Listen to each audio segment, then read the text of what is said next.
మీరు ఏ బాధపడుతున్నారో వాళ్ళు చెప్తే చాలు, వాళ్ళు సొల్యూషన్ చెప్తారు. ఓకేనా?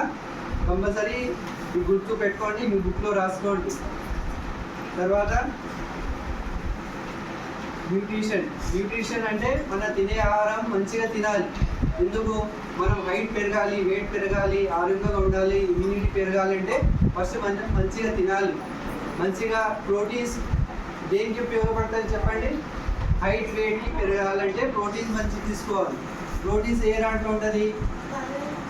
పనీరు, సోయా, మీట్, ఫిష్, పాలు, దాంట్లో ప్రోటీన్ ఎక్కువ ఉంటుంది. కొందరు చెప్తుంటారు నా హైట్ తక్కువ ఉంది, ఏం చేయాలి, నా వెయిట్ పెరుగుతలేరంటే ప్రోటీన్ తినాలి మంచిగా. ఓకేనా?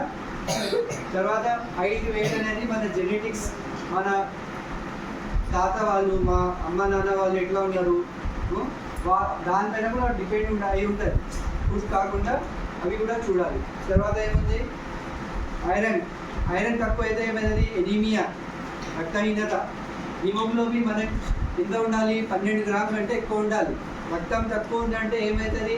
మన ఫేస్ తెల్లగైపోతుంది, బాడీ ఈ పెదవులు తెల్లగైపోతాయి, చేతులు తెల్లగైపోతుంది, నాలుక తెల్లగైపోతుంది, కొద్దిగా నడిచిన ఆయాసం వస్తుంది, మనం కన్సంట్రేషన్గా ఒక పని చేయలేము, ఎంత చదివినా గుర్తుకు ఉండదు, వెంట్రుకలు రాలుకుంటాయి.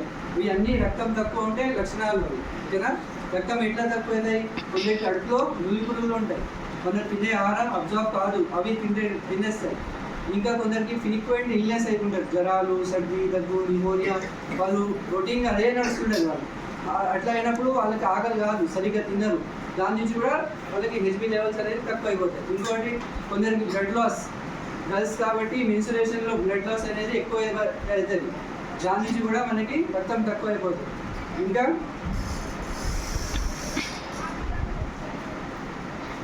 ఇలా ఈ కారణాల వల్ల రక్తం పెంచాలంటే ఏం చేయాలి? ఐరన్ రిచ్ డైట్ మంచిగా తీసుకోవాలి. ఐరన్ రిచ్ డైట్ అంటే ఐరన్ తింటే మనకి రక్తం పెరుగుతుంది, అవి మంచిగా తినాలి. పాలకూర ఉంది, కుండి కూర, క్యారెట్, బీట్రూట్, బెల్లం పట్టీలు, లివర్, వీట్, అవి మంచిగా తింటే రక్తం అనేది మంచిగా ఎక్కువ అవుతుంది. తింటున్నారా మీరు? బ్లడ్ టెస్ట్ చేసి కదా మీకు? ఇంకా రక్తం తక్కువ ఉన్న వాళ్ళకి ఐఎఫ్ఏ టాబ్లెట్ వేస్తారు. ఐఎఫ్ఏ అంటే iron folic acid tablet. Every Thursday వేస్తారా? బ్లూ కలర్ టాబ్లెట్ ఉంటుంది, వేసుకుంటారు కదా, ఆ టాబ్లెట్ వేసుకోవాలి. ఓకేనా? ఇంకా కాల్షియం ఎందుకు ఇంపార్టెంట్ అని చెప్పండి మీరు.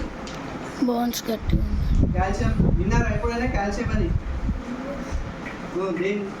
ఏం కాల్షియం అంటే ఏంది? ఉంటే వినడం కాదు, చెప్పాలి కూడా. కాల్షియం అంటే ప్రోటీన్సా? బోన్స్కి. Very good. కాల్షియం అనేది బోన్స్కి చాలా ఉపయోగపడుతుంది. కాల్షియం తక్కువ ఉంటే బోన్స్ కూడా చాలా ఫ్రెజైల్ ఉంటాయి, కింద పడితే ఫ్రాక్చర్స్ అయిపోతాయి. కాల్షియం ఎట్లా దొరుకుతుంది? ఏ దాంట్లో ఎక్కువ ఉన్నది కాల్షియం? పాల్లో, మిల్క్ ప్రోడక్ట్స్, పెరుగు, పాలు, ఇంకా ఎగ్, సన్లైట్ కూడా ఎక్కువ ఉంటుంది కాల్షియం. ఓకేనా? అందుకే ఎర్లీ మార్నింగ్ కొద్దిసేపు కూర్చోవాలని చెప్తారు కదా, విన్నారు కదా మీరు? ఎర్లీ మార్నింగ్ కూర్చుంటే సన్లైట్ ఎక్స్పోజర్ బాగా అవుతుంది, అందుకే కూర్చోవాలి. విటమిన్స్ జనరల్గా అన్ని ఫ్రూట్స్లో ఉంటాయి, విటమిన్స్ అండ్ మినరల్స్. ఓకేనా? ఇంకా జంక్ ఫుడ్ ఎందుకు తినకూడదు? జంక్ ఫుడ్లో కెమికల్స్, సాల్ట్ అవి ఎక్కువ ఉంటాయి, ప్రిజర్వేటివ్స్ ఎక్కువ ఉంటాయి. అవి తింటే ఏమైంది?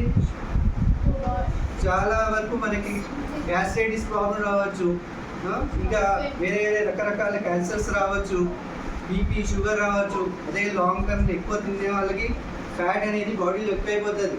ఒకటే దగ్గర కూర్చుని ఏమవుతుంది? లావ్ అయిపోతుంది, బీపీ, షుగర్ అన్నీ వచ్చేస్తాయి. అందుకే షుగరీ డ్రింక్స్, జంక్ ఫుడ్ అనేది తినకూడదు. నేను అడుగుతా, మళ్ళీ చెప్పాలి మీరు. సిపిఆర్ అంటే ఏం తెలుసా? కార్డియోపల్మనరీ రిసక్సిటేషన్. అంటే ఎవరికైతే మనకి హార్ట్ అటాక్ అంటే తెలుసా? గుండె ఆగిపోవడం, గుండె ఆగిపోయి కింద పడిపోతారు హార్ట్ అటాక్ వస్తే. యాక్సిడెంట్స్లో కూడా రోడ్ పైన పడిపోయి ఉంటారు, ఇలా బాడీ ఉంటుంది కదా. వాళ్ళు మనం చూసినాడే